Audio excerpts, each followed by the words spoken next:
and I better do the stuff myself, hadn't I? Slido.com.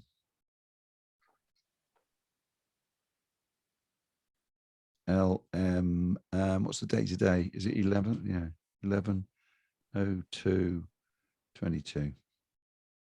I thought you'd used the QR reader, Andrew, with your iPhone and everything. Well, yeah, I suppose I could.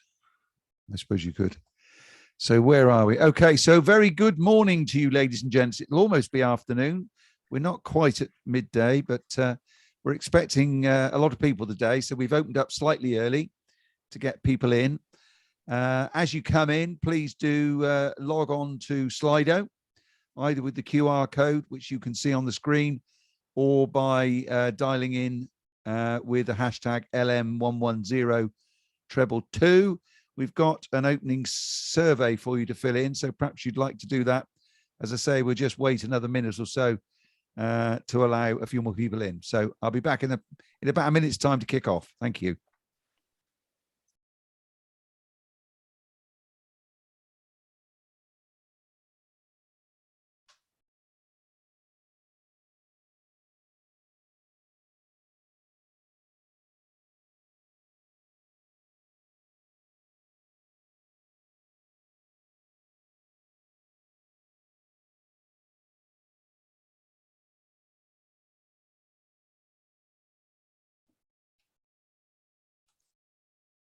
So in the chat box, ladies and gents, if you haven't found it yet, you'll see that my colleague Abraham has put the link for Slido. So if you're struggling with the link, there it goes. Lots of ways in, but please do fill in the survey. That would be much appreciated, because it will also give Gary and I a good grounding in terms of the Q&A session that's going to come up later. So I think we'll kick off, ladies and gents, if you don't mind, and others can join us. So a very good afternoon to you all, ladies and gents. My name is Andrew Carpenter. I am Chief Executive of the Structural Timber Association, and also Constructing Excellence in the Southwest and the Midlands. And we are joined in now providing these regular Friday sessions by my Constructing Excellence colleagues from around the UK. You can see them all featured on that screen now. And also my colleagues from the CIOB in the Southwest. So a whole myriad of organizations now bringing you this valuable Friday lunchtime session each and every week. And difficult to believe, but we've been actually doing these now since March 2020. So it's close on 2 years we've been providing this valuable resource for supporters and members of our various organizations. Today, I'm delighted to say that we're joined by Gary Townsend-Villa. So thank you, Gary, for giving of your valuable time to join us today. We are going to be talking about one of probably the two biggest issues that I've ever known in my 44 years in construction. I think the combination of the climate crisis and the building safety agenda is, as I say, the biggest two agenda items I've ever had to deal with in my working lifetime. So delighted, Gary, that you can be with us today to give us a bit of an update on how things are going. So I'm going to sort of give you an official introduction in a few moments, but before I do, I'm going to introduce my partner in crime, Howard Betts from Leaders Meets, who will just take you through the rules of engagement for today. Over to you, Howard. Thank you. Thank you, Andrew, and good afternoon to everyone. I'm just going to take you through simply Slido. We're going to be using Slido today in three ways. The first way, we're going to go through a poll in a moment, and I'll take you through that. But I also see some people who are used to it have already started filling it in. But for those who are not, I'll run through it. We're going to be using Slido for questions. So if you have any questions, please do use Slido. I know some people go into the chat, but it does help us if you can put it into Slido. It's all in one place. Everyone can see it. And if you think it's a good question, you can thumb it up, and that means it will move up the list to the top of questions. The last way we're going to be using Slido is for feedback at the end. We do appreciate if you could take just a moment or two to give us the feedback on today. It helps us to learn and to improve things for the future. So let's have a look at the questionnaire. I'll run through it briefly. So Abraham, if you can put it up. Do you consider that your company organization is prepared for upcoming and regulatory changes in relation to building safety? So it's upcoming legislative and regulatory changes in relation to building safety. 3 choices: yes, no, or not sure. I won't take too long. 18 people have already filled the whole poll in, so thank you for that. Are you confident that your overall approach to building safety is completely robust? Again, 3 choices: yes, no, and not sure. We'll go on to the next question. Do you consider that the leadership and culture in your organization puts building safety first? Yes, no, or not sure. Thanks to 20 people. You can carry on completing this even when I finish. So that's the next question. Have there been positive improvements and changes to your approach to building safety over the last year? Yes, no, or not sure. And next question then, please, Abraham. Do you think these improvements are understood, implemented, and valued by everyone in your organization? So understood, implemented, and valued. And lastly, how do you view the general level of competence across the construction sector as a whole? Do you view it as poor, fair, good, or excellent? So thank you for the 28 now people who filled it in, but you can carry on filling this in, as we won't be giving the answers to the poll until after Gary's presentation. So thank you. Back to you, Andrew. Thank you, Howard, very much. And yes, if you would continue filling in the survey, because we've only got about half the people so far that have filled it in. So the more the merrier, please, ladies and gents. So please fill that in. So as I say, it's a great delight this afternoon to welcome Gary to join us. Gary has been very supportive of Constructing Excellence over a period of probably a couple of years now, Gary, I would think, isn't it? Yeah. You've kindly spoken at conferences for us, and I hope you'll agree we're giving you support in terms of putting the message out. In fact, I believe I'm right in saying we've signed a memorandum of understanding, haven't we, to help you roll this out across the UK. That's right. Yeah, I'm very grateful for that support too. It's great to be working in such close partnership and collaboration with you. So thank you. That's our pleasure. So Gary, I'm not going to. You need no introduction, really. You know, we all know and love you so much. So just to thank you once again for giving up your valuable time, and we look forward to your presentation over the next 20-25 minutes, and we'll come back with some Q&A at the end of it. So folks, as Gary goes through his presentation, please don't hesitate to pop those questions into Slido, and then we'll cover them off in about 20-25 minutes time.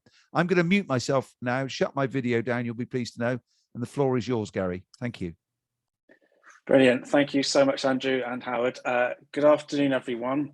It's very nice to be here and very good to see you all. And thank you again to Constructing Excellence for the invitation to speak with you today.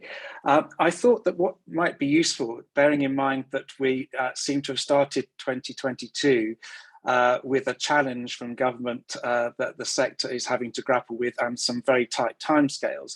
And as we know, the passage of the Building Safety Bill through Parliament is taking place and getting ever closer potentially to assent.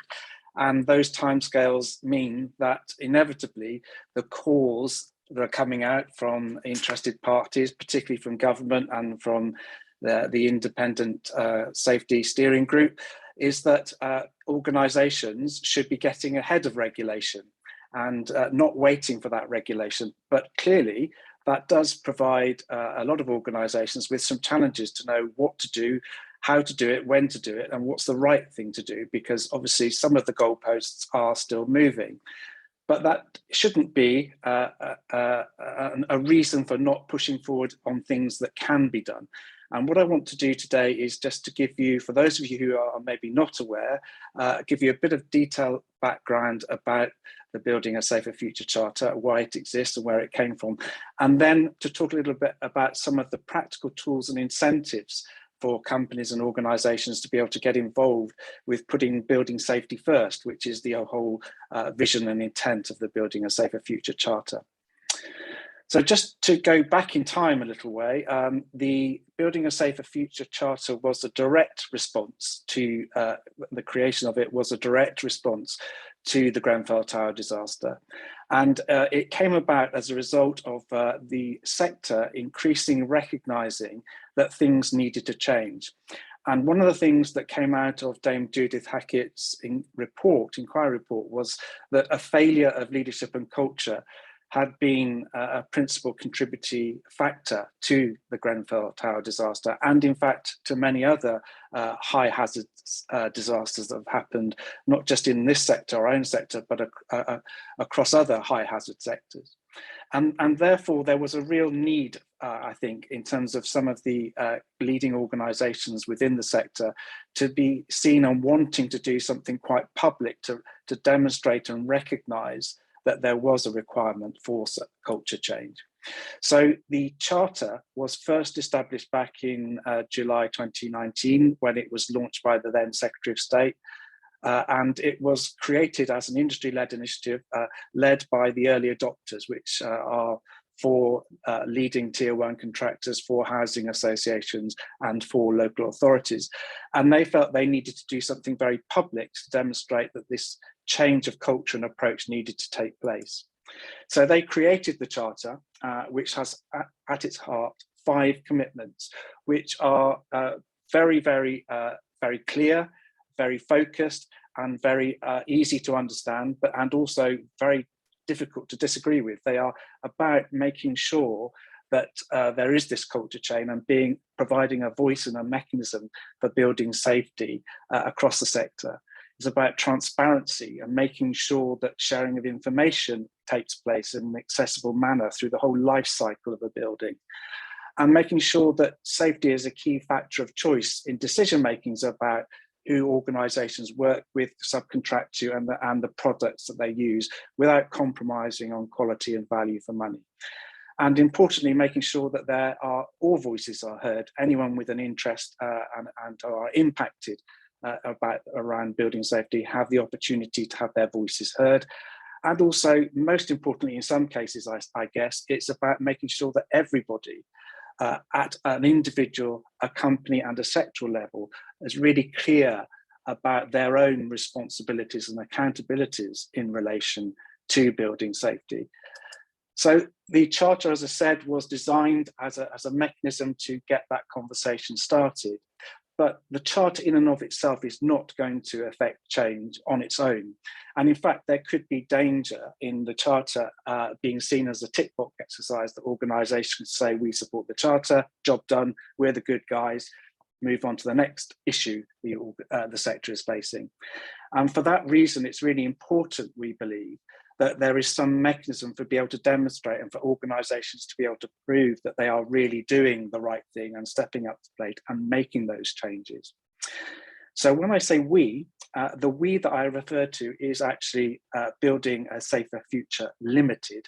And that's an independent, not-for-profit organisation that was established to take forward the development and management of the charter on behalf of the industry. And the way that we were appointed was that the sector, those early adopters who had identified and set up the charter and launched the charter, invited the sector to, in open competition, to pitch, if you like, to put proposals together to take on responsibility for running the charter. The Considerate Constructor scheme, who many of you will be familiar with, has over 25-year track record of effecting culture change in other aspects of the built environment sector.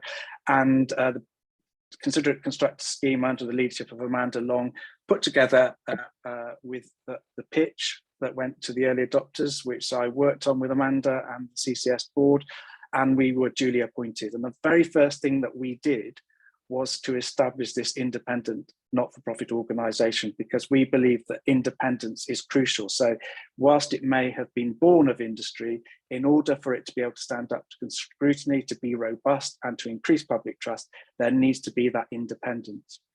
We were also clear in our proposal that actually the charter on its own was not going to cut the mustard and wouldn't deliver the change at the speed and scale required.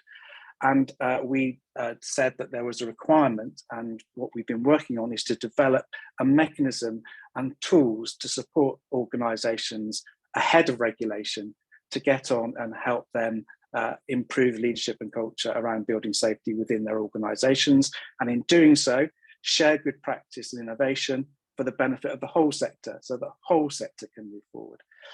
So there are a number of ways that organisations can join us and the community that we are establishing on that journey to put safety first in the interest of everybody. And the first mechanism for organisations to engage is the entry level of engagement, which is to become a registered signatory. And that requires an organisation to sign up to the 5 principles, the commitments of the Charter, and seek to embed them where they can into their business activities. And the organisations are required also for the managing director or chief executive to sign a public declaration commitment, which says that they will seek to embed those principles and put building safety first. But that is, as we are clear, the entry level of engagement, and we would like to encourage those organisations who are demonstrating that commitment and understand the importance of building safety and the cultural shift that's required to then consider progressing on to building a safer future champion status, which I'm going to talk to you a little bit about now.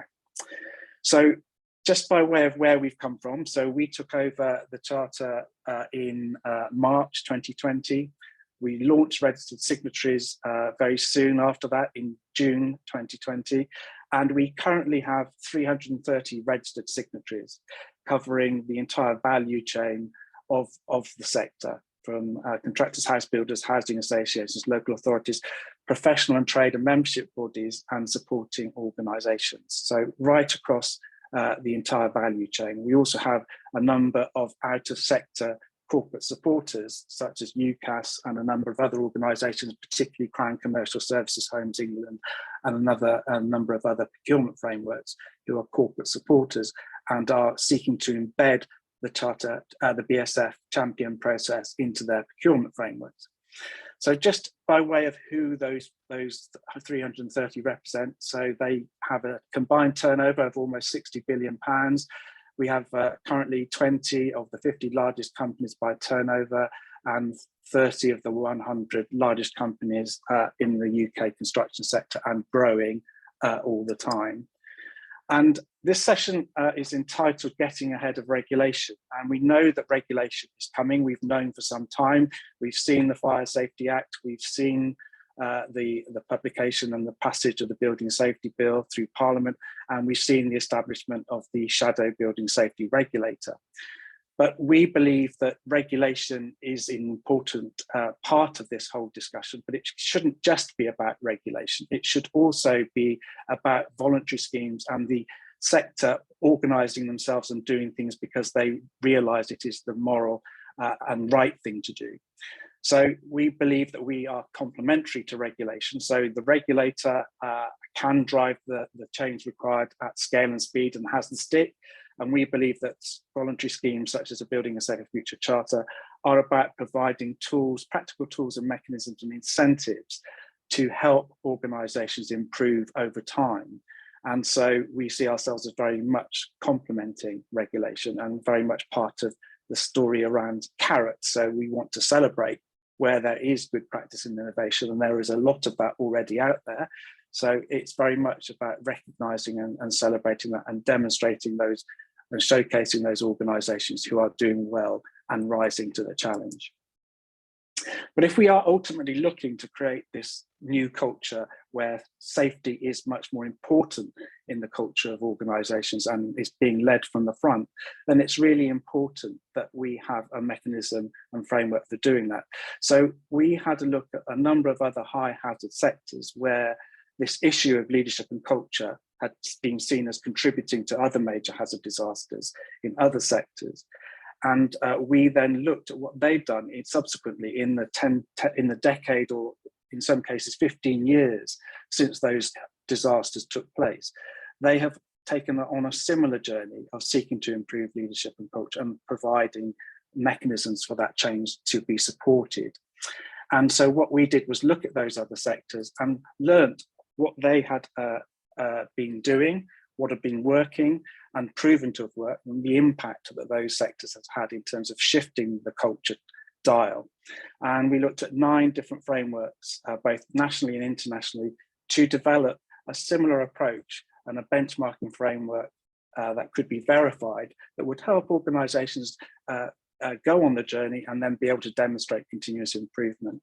So we looked at those other sectors, and then with an industry working group, developed a framework specific and unique to the built environment sector, and then piloted that, and then ultimately launched Building a Safer Future Champions process in August last year. And I thought it might be helpful just to explain a little bit more about what that looks like and how it works and how it helps organisations to prepare and get ahead of regulation and to go on that continuous improvement journey. So organisations who go through that BSF Champions process we are helping them through this benchmarking framework to really focus their efforts on the back of real hard actionable data to help them reduce their overall risk profile. And we do that by providing real actionable insight and proof points of what's working, what's not working, where there are gaps or blind spots, and how the organisation is actually functioning in relation to building safety. And we also are able, through this process, to give organisations real clear data that helps them improve, and also to benchmark themselves against peers by identifying their own cultural and leadership maturity around building safety. And having this data, which then leads to continuous improvement plans, provides real practical mechanisms for prioritising where change takes place and then to be able to track it over time. It also allows those organisations who engage with this process to show real sectoral leadership and show that they are at the forefront in recognising that cultural change is required and are doing something about it. And the information that this process throws up gives those organisations real data that they can see how they are improving over time, but it also provides really crucial sectoral longitudinal data that can help us to demonstrate how that culture within the sector is improving, but also where there might be systemic gaps or issues or weaknesses that then might need a sector-wide address. I should say that the process has been designed right from the outset to ensure that it is robust and that it provides a real high bar for organisations to be able to go on this journey of continuous improvement. It's not necessarily intended to be a readiness review for building safety regs. It's not an audit methodology, and it is not a regulatory planning tool. However, it has elements of all of that embedded within it. So, for example, the framework that is at the back of the whole of this process has 119 different elements and criteria, and they track directly back to all 53 recommendations of Dame Judith Hackitt's report. And they also track right back and have clear line of sight to the Fire Safety Act and to the Emerging Building Safety Bill. It also uses audit methodology. It is similar in scale and nature to an ISO audit. And also it is helpful for organisations to be able to demonstrate eventually that when the regulator is fully functioning, that actually these are the organisations participating who are ahead of the game and are getting ahead of the game and ahead of regulation. So how it works in principle, in practice, is that, as I said, leadership and culture needs to shift. So that's the primary focus. And what we do is we undertake surveys on leadership and culture maturity within the organisation with a representative sample of individuals from across the organisation at different levels and different levels of seniority. Sorry, just go back there. And across departments. We get a statistically significant sample of individuals responding, and it's done in terms of a psychometric test. So there are no right or wrong answers to the statements. It is merely how that individual sees, perceives, or feels the statements reflect that organisation's maturity in relation to building safety and the statements provided. But leadership and culture do not exist within a vacuum. They exist within a context. And for the Building a Safer Future Charter, that context are 6 building safety critical elements that are really important to be in place for an organisation to have the right cultural and leadership maturity around building safety. And they are supply chain management, construction product safety, competence of the workforce and subcontractors, stakeholder engagement, the management of change, and audit and review. And we look at the presence of systems, processes, policies, practices around those key areas, and then how they are effectively communicated and implemented. And then crucially, we also then look at how they're being applied in live project environments. So it provides organizations with an overview of not only what the leadership and culture is like and how it's viewed within their workforce and within their organization, but how those policies, procedures, processes, and practices and systems are actually understood and being implemented in reality. So it's really very helpful in terms of the data that it shows that helps organizations, and particularly leadership and board, and indeed the public, to be reassured that the right systems and processes are in place and are operating effectively. Excuse me.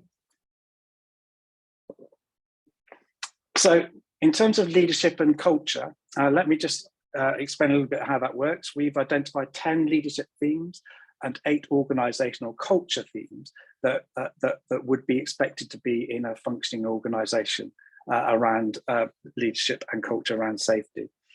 And each theme is then broken down into sub-elements, and then we present the sub-elements and the statements to individuals who are selected to participate, and they describe how they feel on a 7-point Likert scale from strongly disagree to strongly agree, and also the option to don't know.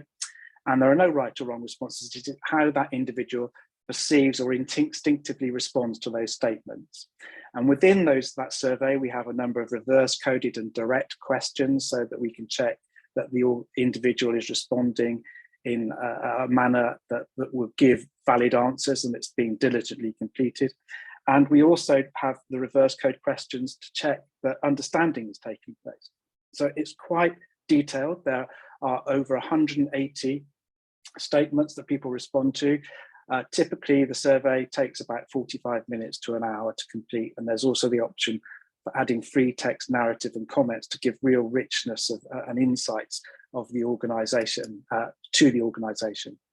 Just to give you a snapshot of what those themes look like, just this is leadership, for example. We have the same, but 8 different ones for culture. So LC1 in this instance is that leaders are genuine, consistent about how they talk and behave in relation to building safety and to the stopping of work. And then we would have a number of statements below that would bring that to life and would help the individual to express how they feel that is demonstrated at a leadership level and a cultural level within the organisation. So that repeats for the 10 themes for leadership and also for the 8 themes of culture. So you see a huge amount of data comes out of that. Just what it looks like when people participate, they will get the statement. So this statement is that systems, procedures, and instructions do not change as a result of an event, incident, or near miss. So they strongly agree, strongly disagree, don't know. They can add the comment and they get a minute to respond to that statement. They can request a further minute. Typically, it takes about 12 seconds for an individual to go through and answer a statement. So as I said, 45 minutes to an hour, but they don't have to do that all in one sitting. They can do that over a period of time and take a break at any point and come back to it another day. So these are the same themes, but for organisational culture. So for example, in this instance, there is a shared awareness of the most significant building safety risks across the organisation. And again, those sub-statements below that people respond to. Then moving on to those 6 building safety critical elements, corroborating elements that I referred to earlier. So each of those elements is broken down into a number of sub-elements and expectations, or the sorts of criteria that we would expect to see in place for these to be functioning effectively within an organisation. And there's a different approach to this. So the organisation identifies an individual to respond to each statement or element. And usually that's a technical or functional specialist, most appropriate. So for example, if it's around supply chain or quality, it may be that the quality manager or a member of the quality team, if there is one, is assigned to respond on behalf of the organisation to that particular requirement. And just to show what that looks like, I should say also that the corroborating elements follow a modular pathway. So depending on your role within the value chain, whether you are a building owner manager, or whether you're a principal contractor, designer, duty holders, or a supporting organisation, you will get a different version of the framework that is appropriate to your role within the supply chain and the value chain. And these broadly align to CDM regs and the Building Safety Bill in its nascent form. And so you then get presented with the number of corroborating elements that are appropriate to your activities as an organisation. And again, just to show what that might look like, or what it does look like, the supply chain management at its heart is intended to test and to demonstrate that organisations effectively lead and manage their contractors and suppliers and those affected by their activities across the entire value chain to mitigate building safety risks. And then there are some sub-elements that the organisation is asserting against whether they meet them.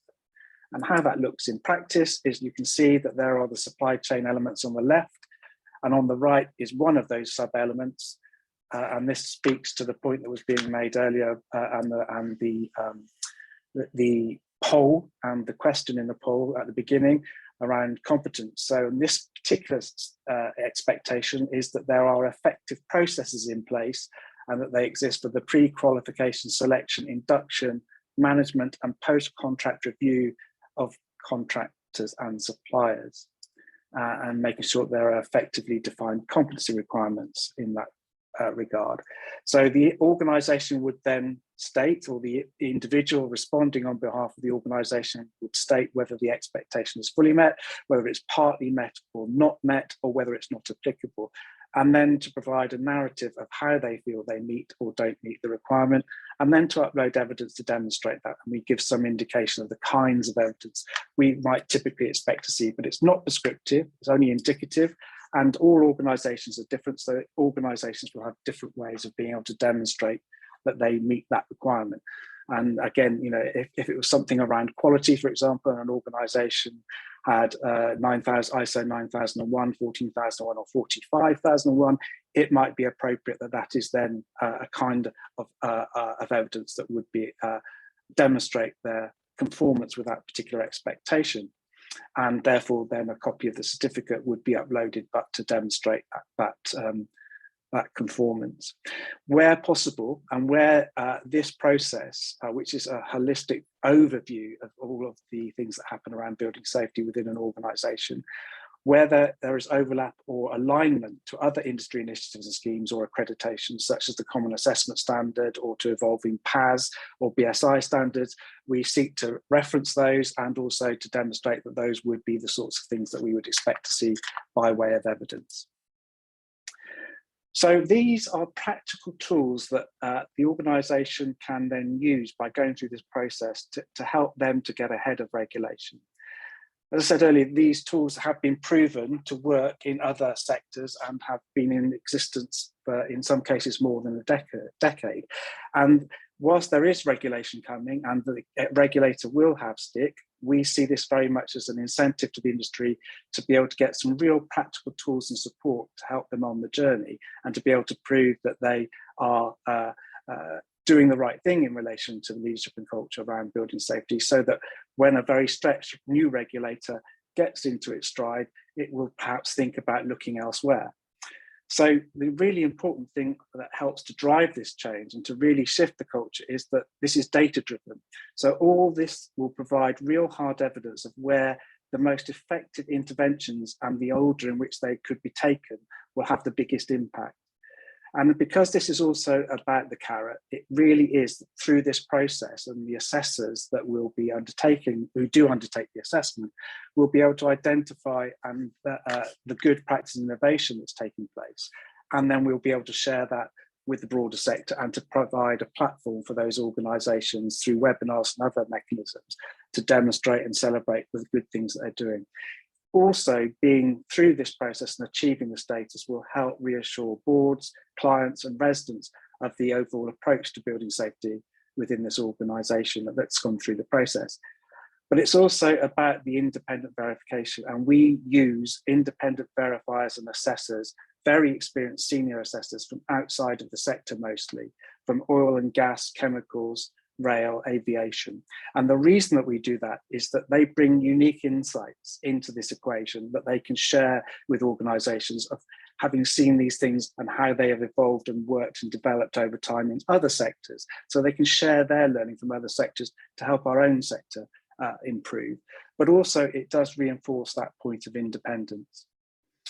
At the end of the process, having been assessed by the assessor, who also conducts one-to-one interviews with respondents to the Learning, Leadership and Culture surveys, and also looks at the corroborating elements, and we'll discuss with those technical and functional specialists the evidence and the assertions they're making, a real actionable report with narrative and a number of graphs and diagrams which are visualizing the maturity of that organization's leadership and culture, and also how effective it is in those 6 building safety critical corroborating elements.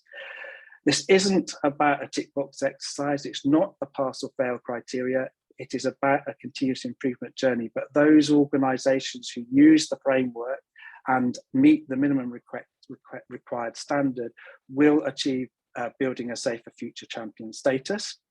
And as part of that, they will develop a continuous improvement plan that they will then execute over the 2 years of the status that's awarded.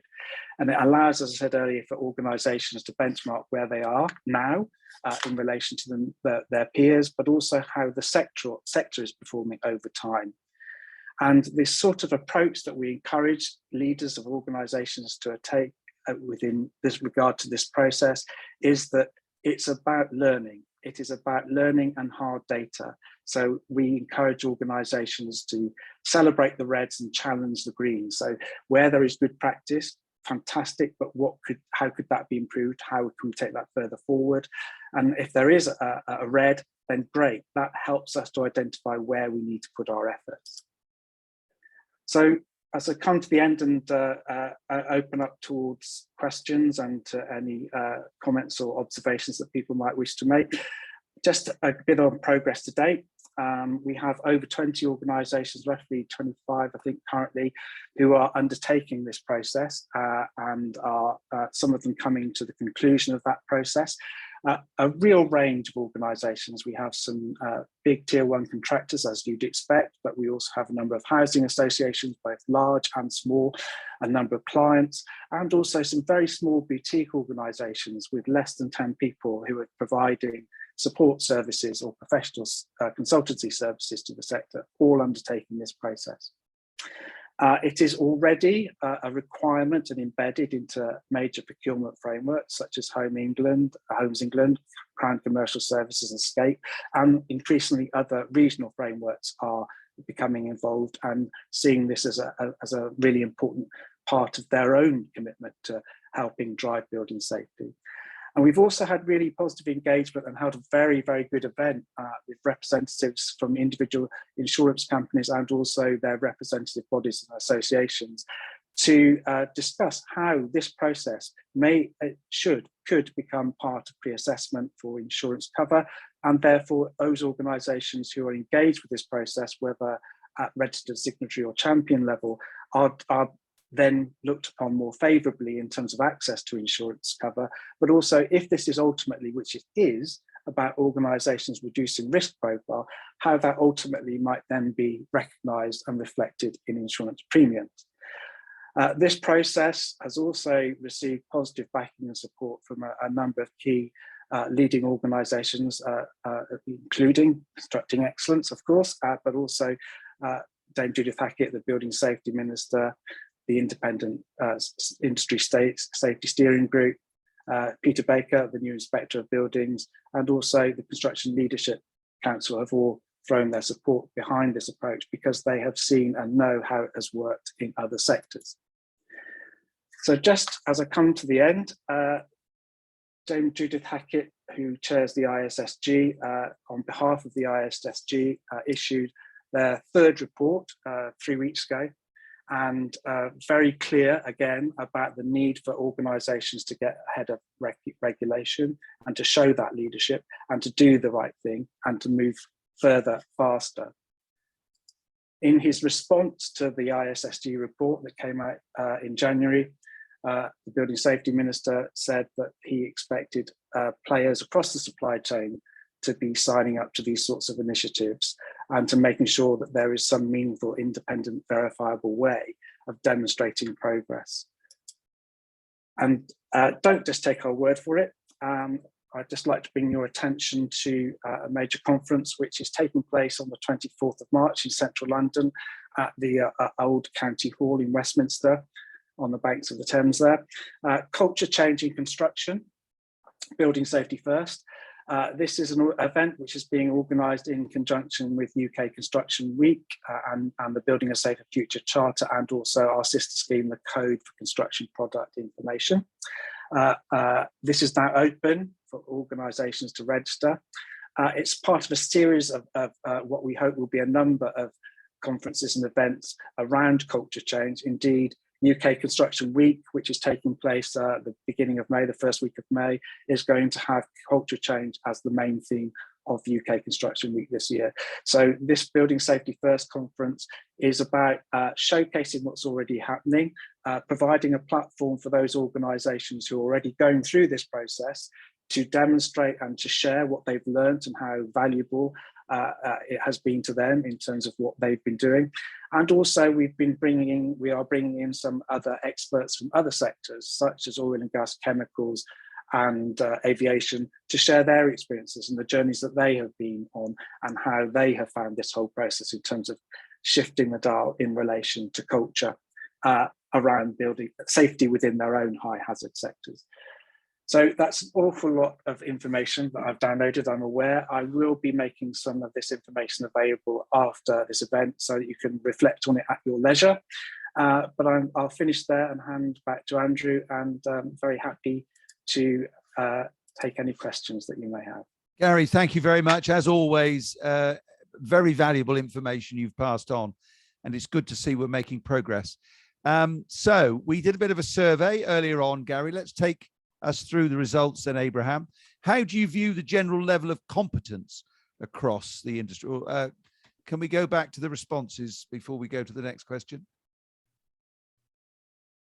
Are we on? That's better. That's okay. Do you consider that your company organization is prepared for the upcoming legislative, Jesus, I can't say it. So legislative, is that all right? That's right, yeah. Yeah. And regulatory changes in relation to building safety. It's not obviously not my morning. While you were speaking, I had the construction minister on. It's thrown me a bit. So a big yes there, Gary. Does that please you? I'm very pleased to see. Well, quite a big not sure as well, though. Yeah, it's about pretty much even split, isn't it? I think what's interesting there is that there are organisations who are prepared, and I'm sure that some of those who say they're not sure, they'll say, but we haven't seen the Building Safety Act yet. It's not been enshrined. We haven't seen the guidance that falls behind that.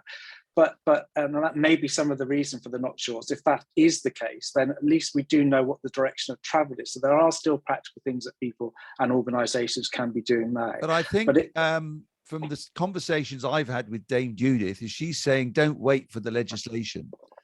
Yeah, just get on with it. Yeah, absolutely. And this has been the message from CE for 20 plus years. It's just common sense what we're talking about. This is not really rocket science, is it? Absolutely. And I think sometimes it's the fear of the unknown, but actually sometimes, and I'm sorry to use such a cliche, the hardest part of the journey is the first step. And sometimes, and what we encourage those organisations who've been engaging with this is just jump in, see what you will learn, see it as a learning process. And on the way, you will be surprised, and they are being surprised about what they're finding out about themselves and their organisations. Okay, let's go to the next question and let's see what the results were. Are you confident your overall approach to building safety is completely robust? Few more not sures in there. So obviously work in progress, I think it would be true to say, Gary. Yeah, and clearly this is a marathon and not a sprint. There's another cliche. You're full of them this morning, Gary. I am. I'll try to see if I can get a hat trick. I'll try for a third one in a moment. No, I think it's really important to recognise that that there isn't a regulator in place yet, although they are providing guidance currently. The Act isn't yet an Act. So I can understand why people might not be sure about, but this is about an organization's overall approach. So that would suggest that potentially there might be gaps or things that organizations and individuals and organizations aren't quite sure about, in which case some of the things that I've spoken about, and there are others, but this particular scheme is a way of helping organizations to identify that where they have those gaps and ensure that they have a plan for becoming more robust over time. Okay, let's have the next question up, please, Abraham. Do you consider the leadership and culture in your organization puts building safety first? That's good. Quite an overwhelming figure of yes. And I think, I don't know about you, Gary, but I've been involved in this change agenda since Egan. So what's that, 24 years now? Yeah. And I think the one thing we can say that as an industry, we've really got to act together in terms of health and safety. I'm not saying we're there, but in terms of prominence, it's always number one on agendas now at board meetings and so on, isn't it? Yeah, and thank you for saying that, actually, Andrew, because I think there is a nuance here. Is that I would hope, we would hope, that we'll be able to talk in 10 years' time, or if not sooner, more preferably, about building safety in the same way as we currently talk about occupational health and site safety, because they are just things that we do now, we accept. But 10, 12, 20 years ago, we weren't in the same position we are in now. So if we can get to a position where it becomes business as usual activity, that building safety does come first, then we'll be a long way to winning the war. So the next one is sort of a similar response. Have there been positive improvements and changes to the approach? So that probably mirror images what we've just been saying, Gary. So let's go on to the next question, if we could, Abraham. Do you think these improvements are understood, implemented, and valued? So I think we're saying that's not so positive. It's sort of 50% saying not sure, really. Yeah, and I think that's interesting because the previous answer was 83, 86% positive, and this one's 51% not sure. Yeah. So that and that's one of the things that the leadership and culture process really shows up, and what it helps organizations to do is to identify. So you can see that, say, for example, something which is understood, valued, and is really clearly implemented or thought to be implemented at a senior leadership team level may be completely at odds with what's understood, implemented, and valued at other levels within an organization. So sort of cross, the vertical by hierarchy, for want of a better term, in an organization. But what really is helpful in this is it also looks at common themes where you might see between departments or divisions or between levels within an organization where there's lack of understanding or appreciation of something being valued or implemented or understood. So I think that reflects where we would expect it to be, pretty much split down the middle. But what we would do through this process is help organizations get under the skin of this and understand where they can then make those interventions to get everyone up to the same level of understanding. This probably mirror images, Gary. My experience of the last 2 decades is that people know what to do and why they should be doing it. We're struggling with the how, and I think that's what you're providing. Is the route map. Okay, we've got some questions that have come on now from Slido, Gary. Sorry, there's another one. I'd forgotten that one. I do apologize. How do you view the general level of competence? So mostly fair, poor ahead of good, which is a bit worrying, but nobody on excellent. Yeah, clearly still a major issue, and clearly still something that needs both company and individual company and a sector-wide address. I think this is a very live issue, and it will become more so as we go forward in terms of the expectations from the regulator and whatever is ultimately finally in the act. But still it's like painting the fourth row. That's my third one. It's my third one. That's good. A hat trick. We'll have to start all over again once we think we've done it. Right, I think we're going to go to the questions now, Abraham, I believe. We've got about 6 questions, as I understand it, coming in from our guests. So can we go to the first of those, please, Abraham? If we go do them one at a time, that'd be helpful. Great. The sector has a poor historical record on embracing culture and behavioural change, and I've got the scars to prove it. having failed to learn from other sectors. Why will it be different now, Gary? There's a $64,000 question. Well, That's my cliche number one. There you go. It's a good question, and I think what we're really clear about is that something needs to change, and it's really important that this time round, having had previous reports like Egan, as you mentioned, Andrew, it's really important that we as a sector really embrace this and work collaboratively. And that's why part of the process of the Building a Safer Future Charter is to create a community of the willing, and to create an ability for organisations to share good practice and innovation in an open way. So we help to create that learning community. So where that practice exists, it is shared as widely as possible to encourage others to see the benefit of it. So I think we have to start somewhere. I think we're providing some practical tools and mechanisms for that to take place. And I think it's really important that recognizing that the change does need to make, what can we learn? And that's why we have looked to other sectors. But now, how can we help the sector to help itself? And that's what this is about, creating a community of like-minded. And I think, I mean, I'm an eternal optimist, Gary, but I think we've all learned in the last 2 years how to change, which hitherto maybe we hadn't. We have had to change the way we carry out our business in the last 2 years. So we know the art of the possible, so to speak. And Yeah, we're taking a similar approach to your good self with the Construction Leadership Council Construct Zero agenda, which is the other biggie that I mentioned at the beginning. You know, so that these two big agendas now do have at least organizations with route maps that people can follow. So I think this time is the time, Gary. I'm the optimist. So let's move on to the next question. Culture change is a challenging and slow process that can take years. Don't we know it? What is the initiative's timescale for this change process to take seed and work?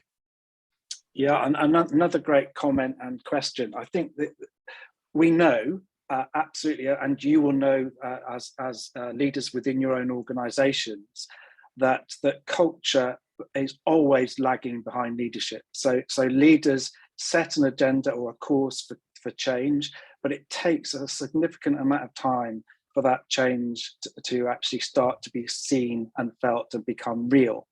And it is a slow process, and that's why I said one of my cliches, marathon or sprint, and that it's important to make a start. So the timescales as we see this, the organisations who go through this process get awarded champion status for 2 years. And the reason for that is that at the end of year one, beginning of year two, we go back to the organisations and look at the progress they have made around their continuous improvement plans, which will have evolved from the hard data that's provided by the process. At the beginning of year three, there's a requirement to undertake a full reassessment. And at that point, we will be able to track and to demonstrate where the organisation was 2 years ago, where it got to at the end of year one, and where it is at the beginning. So we can see the direction of travel and the shift that's taking place. And sometimes being able to see real change being implemented and then being demonstrated is a real shot in the arm for organisations to say, okay, this is working. We need to stick with this. We need to get on. So it will take time, but the important thing is how do you know whether you've achieved or you're going in the right direction? Or else it's just, you're just shooting in the wind. So this process will provide the data that helps organisations to demonstrate that what they are doing is working and having the desired impact and effect. Your message about leadership is so right. It's key. And I, over the years, I've noticed it's a bit like a light bulb moment. You can actually tell when people are just using the words or whether they actually understand what they're talking about. And you can tell. But what sticks with me was a comment that Nick Rainsford made just after Egan report all those years ago when he was asked this question. And he said, we're going to change the people or we're going to change the people. And that was going to, we're going to give the people a chance to change culture. And if they don't, then we'll get some new people in. The second part never happened. Maybe we need to be a bit firmer this time. Just a comment. Let's go to the next question. So it's become apparent that some organizations use their membership to win work. Haha. Will the VSF audit companies to ensure its integrity? That's a good question.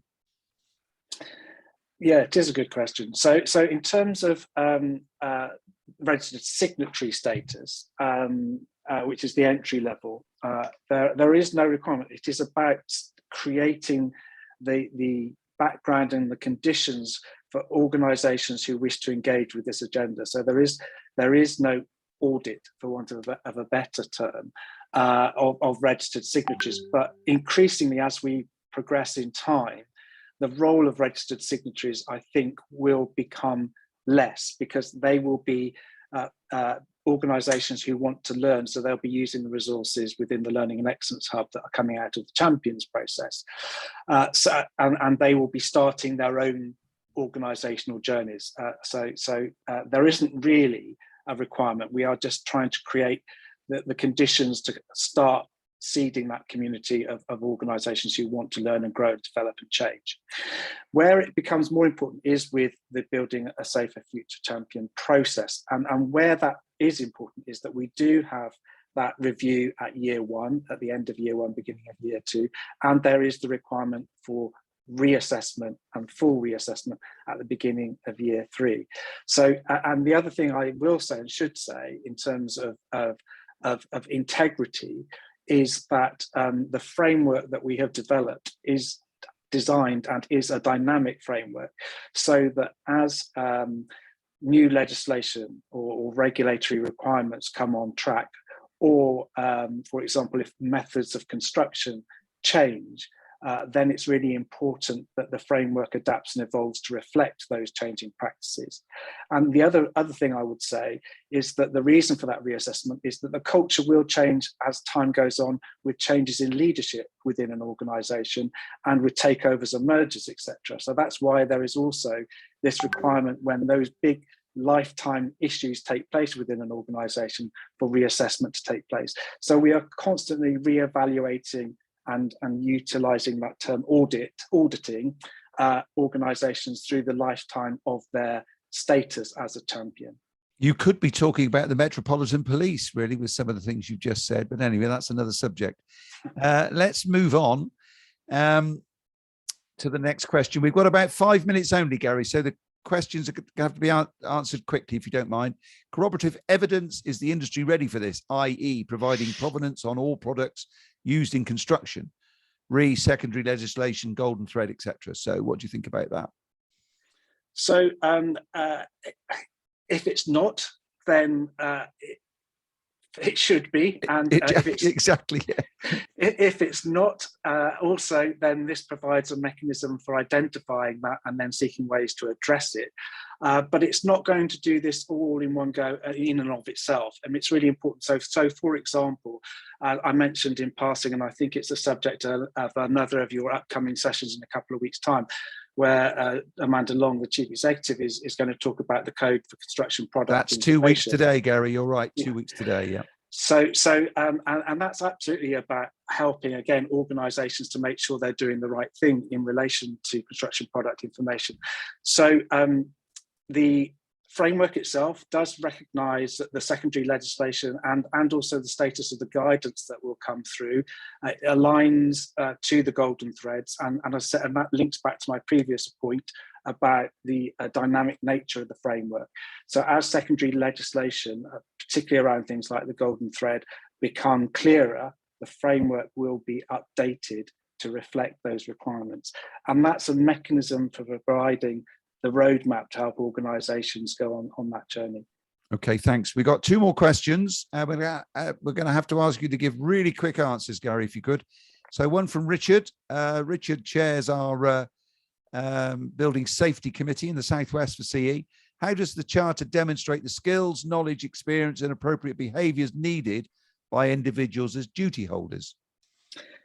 So how it does that, in short, is that the framework identifies that competence is a key factor, and how does an organisation demonstrate itself that it's its duty holders, as duty holders, how are they able to demonstrate their competence? And they are required to upload evidence to demonstrate that.